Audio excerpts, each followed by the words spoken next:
नमस्कार, आइंड इम्पैक्ट में आपका स्वागत है। मैं हूं मनोज सैनी। नया जोश, बड़ा चैलेंज। भारतीय जनता पार्टी प्रदेश की नई टीम बनकर तैयार है और भारतीय जनता पार्टी के दफ्तर में ये जब टीम पहुंची तो लगा कि भारतीय जनता पार्टी में अब बदलाव दिखाई देने लगा है। और ये मौका था दरअसल परिचय का। जो नए पदाधिकारी पहुंचे हैं, जिन लोग का पदभार खत्म हुआ है, उनको विदाई दी गई और नया जोश, नई उमंग के साथ नई भाजपा खड़ी हुई दिखाई दी। लेकिन भविष्य में बड़ा चैलेंज है और चैलेंज है नगरीय निकाय का, चैलेंज है आगे चलकर 2023 का और 23 के बाद 24 का। और जो ऊर्जावान टीम दिखाई दे रही भारतीय जनता पार्टी की, बीडी शर्मा की टीम दिखाई दे रही है, उससे लगता है कि बीजेपी अब पूरी तरह बदल चुकी है। अगले दशक के लिए ये पूरा प्रोग्राम तैयार किया गया है। 1990 में बड़े पैमाने पर युवा चेहरों को मौका दिया गया था। उस वक्त के चेहरे आज पार्टी में प्रमुख पदों पर है। इस बार की टीम में भी काफी कुछ बदलाव देखने को मिला है। ग्वालियर, चंबल, बिंद, मालवा, निमाड़ से कई वरिष्ठों का नाम कटा है। ये नेता 15-20 साल से संगठन में किसी न किसी पद पर जमे थे। अब तक सक्रिय नेताओं में अधिकतर 90 दशक या उससे पहले के हैं। युवाओं को अवसर ना मिलने से पीढ़ी परिवर्तन का लाभ नहीं मिल रहा था, लेकिन भारतीय जनता पार्टी ने इस बात को समझा है और इसकी शुरुआत कर दिया बीडी शर्मा ने। बीडी शर्मा खुद युवा है, खुद नए एक भारतीय जनता पार्टी के प्रदेश अध्यक्ष है और उसी तरह वो अपनी टीम को आगे लेकर चल रहे हैं। अब टीम में जोश है, उमंग है, उत्साह है। ये टीम देखिएगा आप दिखाई दे रही है। और जब कार्यक्रम हुआ, नया नेतृत्व पहुंचा, तो फिर समझ आया कि आखिर बीजेपी किस तरह आगे बढ़ने वाली है। जरा सुनिएगा मुख्यमंत्री शिवराज सिंह चौहान ने क्या कहा इनसे और बीडी शर्मा की क्या प्लानिंग है, ये भी समझिएगा। ये जोश से भरी हुई टीम, उत्साह से भरी हुई टीम, उमंग से भरी हुई टीम, देश और समाज के लिए सब कुछ कर गुजरने वाली टीम। और मुझे पूरा विश्वास, ये कर्मठ टीम, ये गतिशील टीम, जिसमें जोश तो है ही, लेकिन प्रदेश का विकास, भारत माता के चरणों की सेवा और जनता के कल्याण का होश भी है। यह संतुलित टीम है। भारतीय जनता पार्टी की टीम स्पिरिट के साथ सामूहिकता के आधार पर मध्य प्रदेश के अंदर प्रत्येक बूथ को मजबूत करते हुए जो भारतीय जनता पार्टी मध्य प्रदेश का संगठन हजारों कार्यकर्ताओं के त्याग बलिदान के कारण से जो खड़ा हुआ, चाहे श्रद्धेय ठाकरे जी हों या श्रद्धेय राजमाता जी हों या बहुत सारे ऐसे लोग हैं जिन्होंने मध्य प्रदेश भाजपा को रचा है, गढ़ा है, ऐसे सब लोगों के उस काम को आगे बढ़ाने का जिम्मा हम सब लोगों की मध्य प्रदेश की टीम पर है। मध्य प्रदेश भारतीय जनता पार्टी को ताकत के साथ आगे बढ़ाते हुए अपने मध्य प्रदेश के संगठन को और ताकतवर बनाने का काम हम सब लोग मिलजुल करके करेंगे। चलिए, तो स्वागत है आपका। और यही बात कर रहे थे, हम देख रहे थे, आप बीडी शर्मा कह रहे हैं कि उत्साह के साथ हमें आगे बढ़ना है, चाहे ठाकरे साहब की बात करें या फिर राजमाता सिंधिया की बात करें। लेकिन अब टीम बदल चुकी है और नए ऐलान के साथ, नए प्रोग्राम के साथ, नई उमंग के साथ आगे बढ़ने की तैयारी है। नया जोश, बड़ा चैलेंज। मेरे साथ 3 मेहमान जुड़ रहे हैं। धैर्यवर्धन शर्मा है, भारतीय जनता पार्टी के मीडिया पैनलिस्ट। धैर्यवर्धन जी, आपका स्वागत है। साथ ही दुर्गेश शर्मा जी है और फिर दिखाई भी देंगे आपको मेरे साथ संदीप पौराणिक जी, वरिष्ठ पत्रकार। आपका सभी का स्वागत है। धैर्यवर्धन जी, नया जोश है, नई उमंग है और नई ऊर्जा के साथ बड़ा चैलेंज है। अब निश्चित तौर पे भारतीय जनता पार्टी ने पीढ़ी परिवर्तन किया है।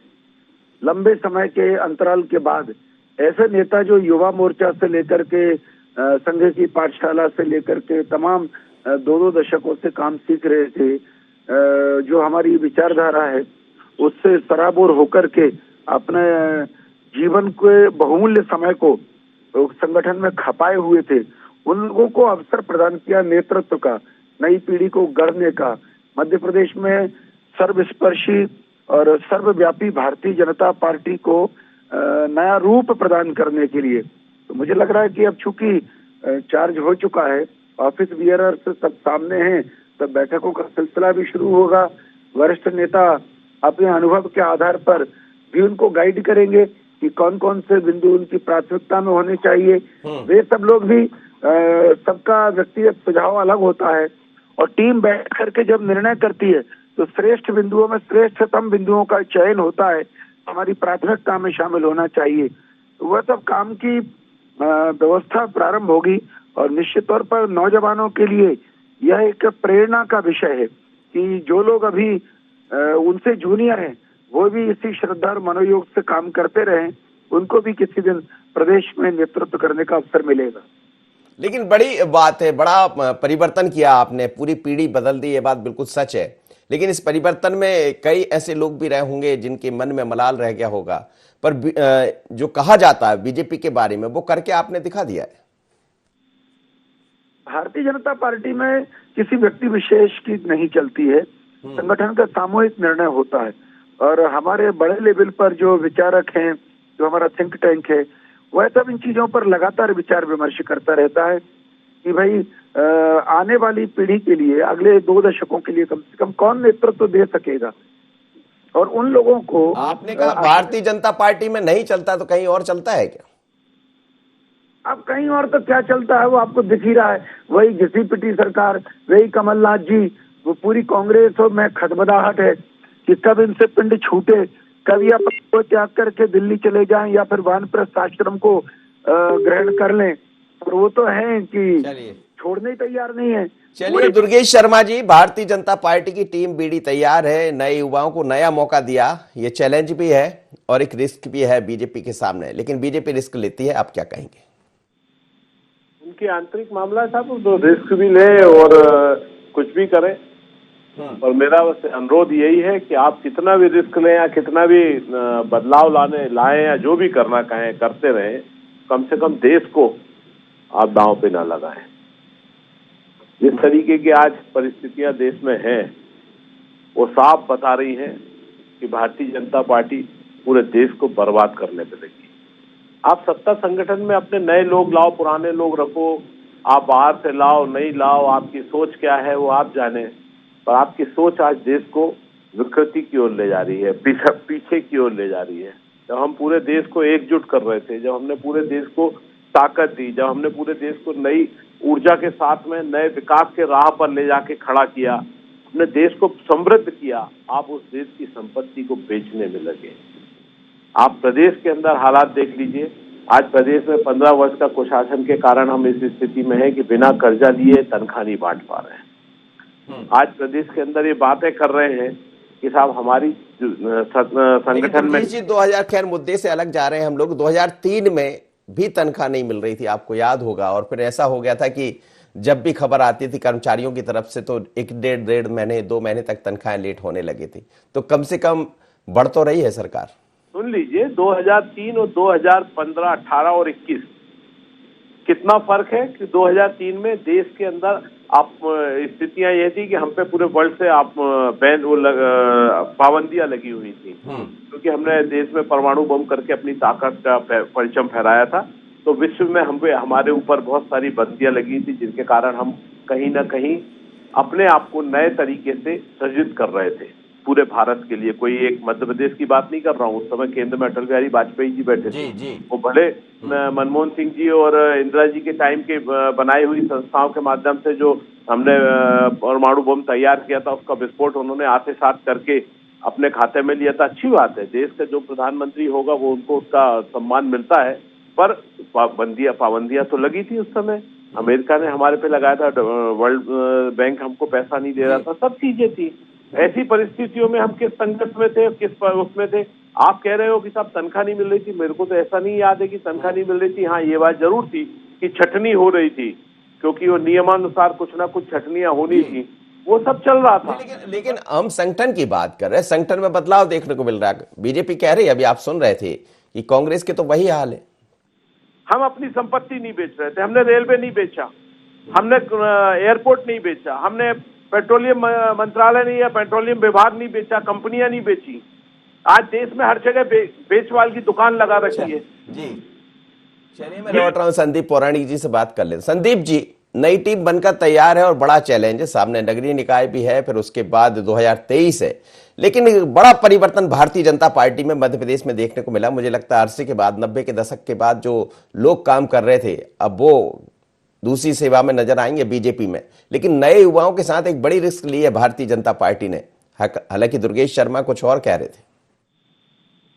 मनोज जी, एक चीज माननी चाहिए, बदलाव बहुत जरूरी होता है किसी भी रूप में। देखें, इस नदी का पानी ठहरा होता है और बारिश में भी नहीं बहता तो पानी की हालत क्या होती है सबका।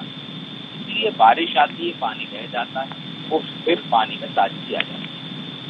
बीजेपी वर्तमान की तैयारी तो कर ही रही है। मान लीजिए आप, बीजेपी आने वाले 2 दशक की बड़ी तैयारी कर रही है। आप ये देखिए कि जितने बहुसंख्यक नेता हैं जिनको कमान सौंपी गई है नई कार्यकारिणी में, वो 50 साल के आसपास के लोग। और राजनीति में ये माना जाता है कि आदमी 70-75 तक ही रहता है। तो बीजेपी ने जो जिम्मेदारी सौंपी है, जो तैयारी शुरू की है, वो उसकी आने वाले 2-2.5 दशक की तैयारी है। तो राजनीतिक तौर पर हम ये मान के चलें कि बीजेपी जिस भी लक्ष्य को लेके आगे चल रही है, उसके अनुसार मध्य प्रदेश में वो अपने संगठन को गढ़ने और बनाने का काम कर रही है। जब वीडी शर्मा को अध्यक्ष बनाया गया था तो सवाल लोगों के मन में उठते थे कि नए चेहरे को, नए युवा को मौका दे दिया गया। क्या ऐसे प्रयोग कांग्रेस भी करेगी?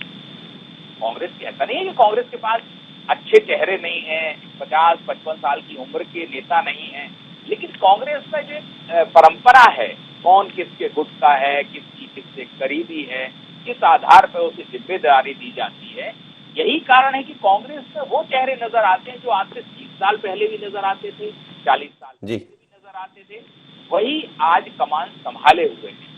तो कुल मिलाकर के नेता हो या पार्टी का कार्यकर्ता हो, साथ ही प्रदेश की जनता हो, उन चेहरों को देख देख के उबने लगती है। इस बात को राजनीतिक दलों को समझना चाहिए। और बीजेपी बदलाव कर रही है, ये अच्छा हो बुरा हो एक अलग मसला है, लेकिन कोशिश तो कर रही है कि नई पीढ़ी को वो आगे लाए।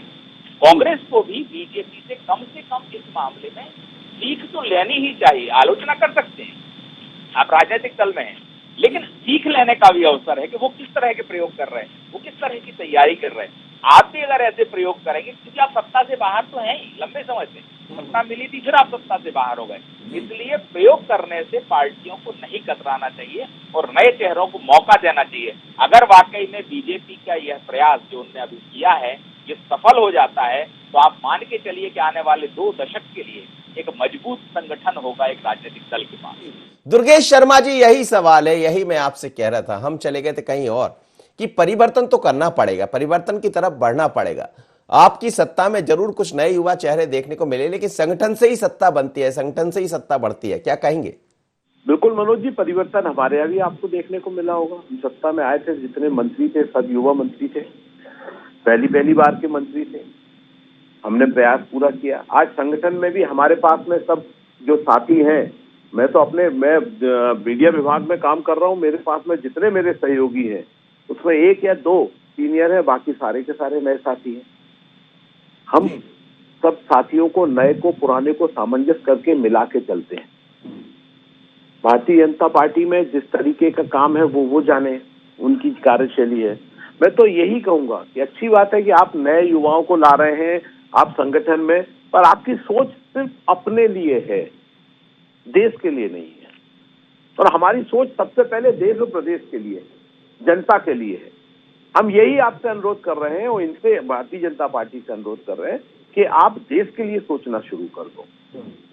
जब देश के लिए सोचना शुरू कर दोगे तो आपको लंबी सर्वोपरि है। बीजेपी तो हमेशा कहती है, और बीजेपी तो हमेशा राष्ट्र की बात भी करती है। देखिए महाराज, कहने और करने में बहुत फर्क है। यदि राष्ट्र की बात कर रहे होते तो मेरा रेलवे नहीं बिकता। राष्ट्र की बात कर रहे होते तो माननीय प्रधानमंत्री महोदय जियो का ऐड नहीं कर रहे होते। माननीय प्रधानमंत्री महोदय एक प्राइवेट एजेंसी का जो पैसे के लिए उसमें ट्रांजैक्शन में क्या है वो आपका उसका ऐड नहीं कर रहे होते, जिससे आजकल रोज पैसे का ट्रांजैक्शन होता है। कोविड की वैक्सीन बनाकर आज हम तमाम सारे देश के साथ खड़े हैं, ये भी तो है। आपको मनोज जी मालूम है कि कोविड की जिन्होंने बनाया वो वैज्ञानिकों को या उस जो सोच को या उस एजेंसी को डेवलप किसने किया?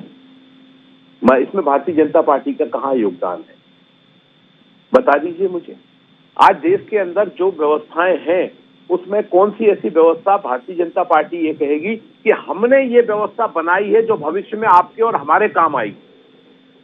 कौन सी ऐसी व्यवस्था है जो भविष्य में देश के देश अच्छा, मध्य प्रदेश में आपको आगे बढ़ना है तो आपको नहीं लगता है कि एक ऊर्जावान टीम की और जरूरत? आपने हालांकि जिक्र किया, आपका खुद का भी जिक्र किया आपने, लेकिन अब पूरी टीम बीजेपी की बदली है। बीजेपी क्या कर रही है अलग मुद्दा है, लेकिन कहीं ना कहीं आपका और उसका दोनों का देखने को मिलता है। दोनों एक दूसरे के पूरक तो नहीं कहे जा सकते, लेकिन प्रतियोगिता तो दोनों की होती है। एक तरफ बीजेपी, एक तरफ कांग्रेस। 2018 में आपने दिखाया भी कि आपकी सरकार की वापसी हुई क्योंकि तमाम सारी गुटबाजी अलग रख दी गई थी और सब एक मंच पर खड़े थे। अब फिर वही बात देखने को मिलने लगी मध्य प्रदेश में। कुछ सही है मनोज जी, दो दल हैं और दोनों दल राष्ट्र में नेतृत्व करते हैं।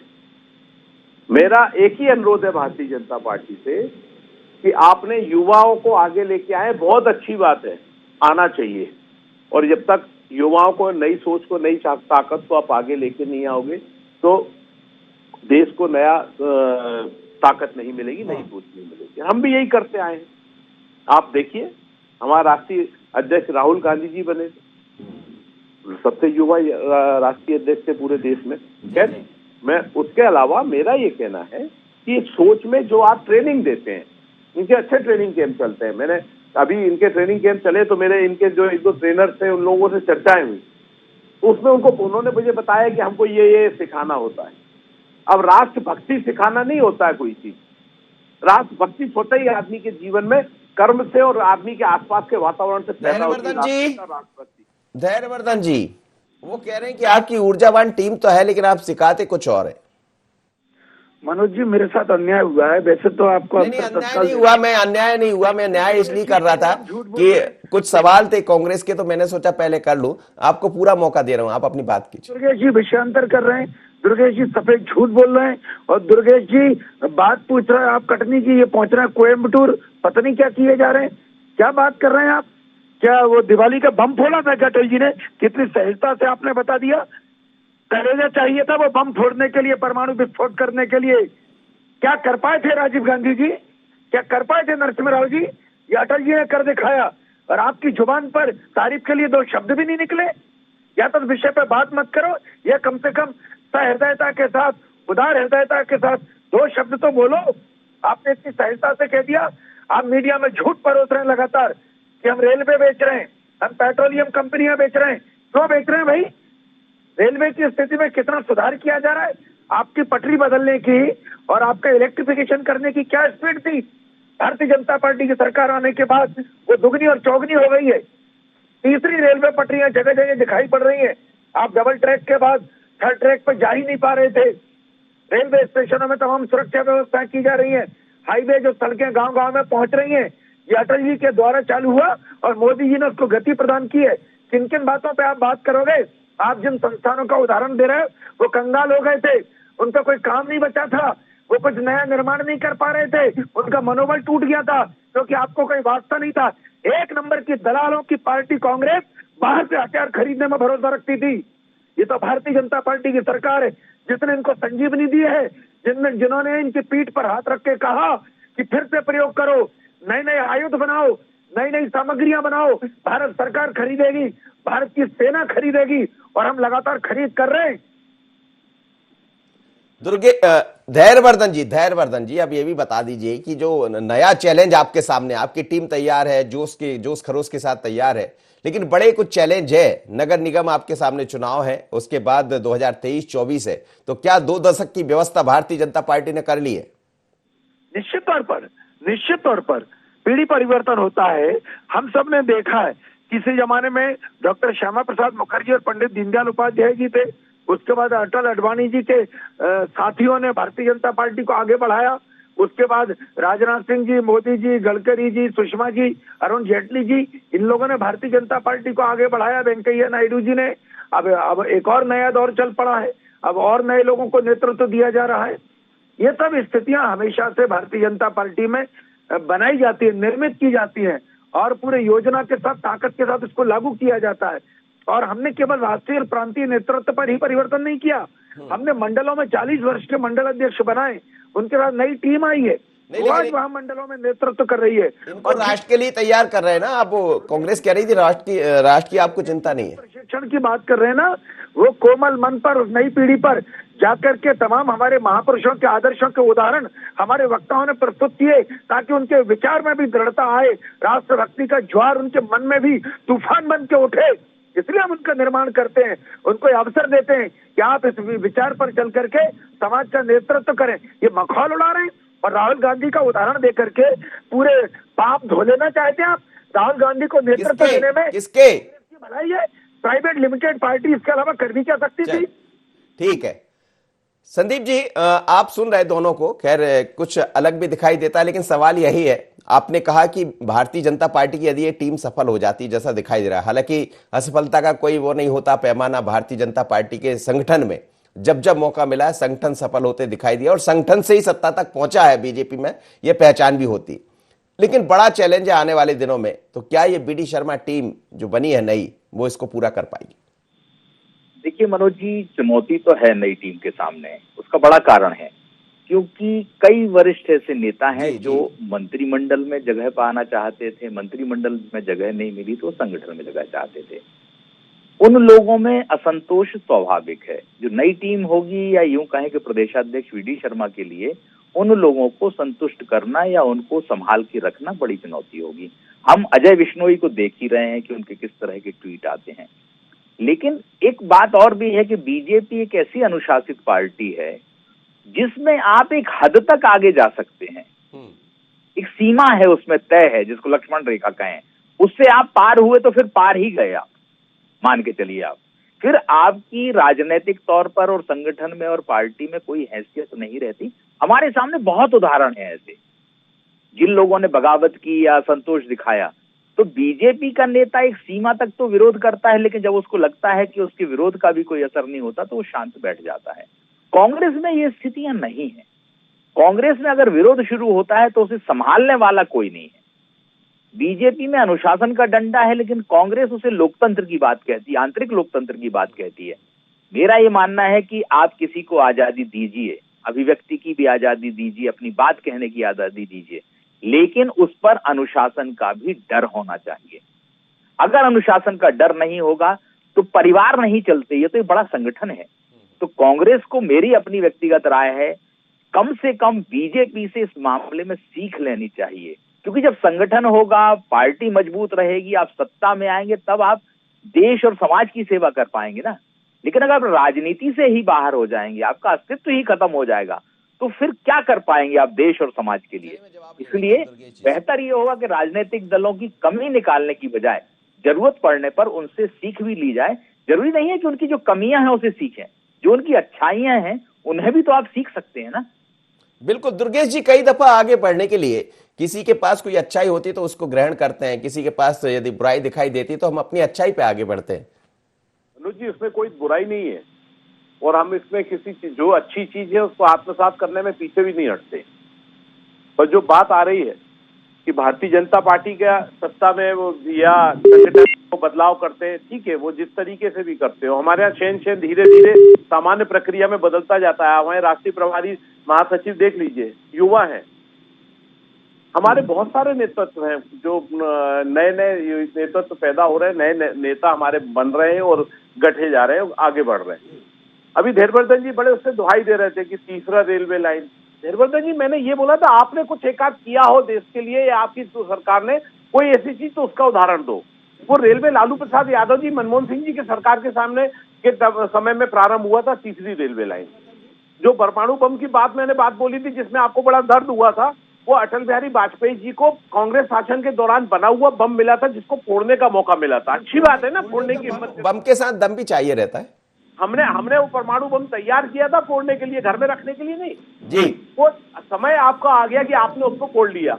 आज यदि मध्य प्रदेश के अंदर आप कोई ब्रिज जाके हो, कहते हो कि साहब हमने ये कर दिया, ठीक है, यदि आपकी शासन ने बनाना शुरू किया और धैर्यवर्धन जी जवाब दे दी जल्दी से, टाइम नहीं मेरे पास। मैं क्या जवाब दूं, ये तो जिद पर उतारू है। दुर्गेश जी ने ठेका ले रखा मरी मराई कांग्रेस को बचाने का, इसलिए बिल्कुल ये बादाम डाल के दूध पी के आते हैं कि मैं ही कांग्रेस का बचाव करूंगा। अरे भैया, सोलर पर भी हम काम कर रहे हैं, कह दो वो भी कांग्रेस के समय से काम चल रहा है। कितने सारे काम है, हमारी सरकार दोनों मोर्चों पे काम कर रही है। नया जो कर सकती है वो नया कर रही है। पुरानी नींव जो आपके समय की रखी, यदि वो दरक रही थी तो उनको भी उसमें स्टील के और सबको उपयोग चलिए, करके नई टीम नया जोश आगे बढ़ेगा। आप तीनों मेहमानों का बहुत बहुत धन्यवाद। लेकिन चर्चा थी इस बात पर कि नया जोश बड़ा चैलेंज मध्य प्रदेश में नई टीम बनकर तैयार हुई है बीडी शर्मा की, और ये दिखाई भी दे रहा है, यानी भारतीय जनता पार्टी पीढ़ी परिवर्तन की तरफ बड़ी तेजी से बढ़ी है और तैयारी है आने वाले 2 दशकों की। पर क्या पार्टी के अंदर जो लोग बाहर गए होंगे, जो उम्मीद लाकर बैठे होंगे, सब कुछ ठीक हो जाएगा? वैसे तो ये कहा जाता है कि बीजेपी में अनुशासन है और यहां वही होता है जो कर दिया सो कर दिया, यहां किसी की कुछ चलती नहीं है। लेकिन बड़ा चैलेंज है और नई टीम नई ऊर्जा के साथ आगे बढ़ेगी, ऐसी उम्मीद की जाना चाहिए। पर आने वाले दिनों में होगा क्या, नजर तो इस पर रहेगी। नया जोश बड़ा चैलेंज। इतना ही, मुझे दीजिए इजाजत, बने रहिए एंटन पर।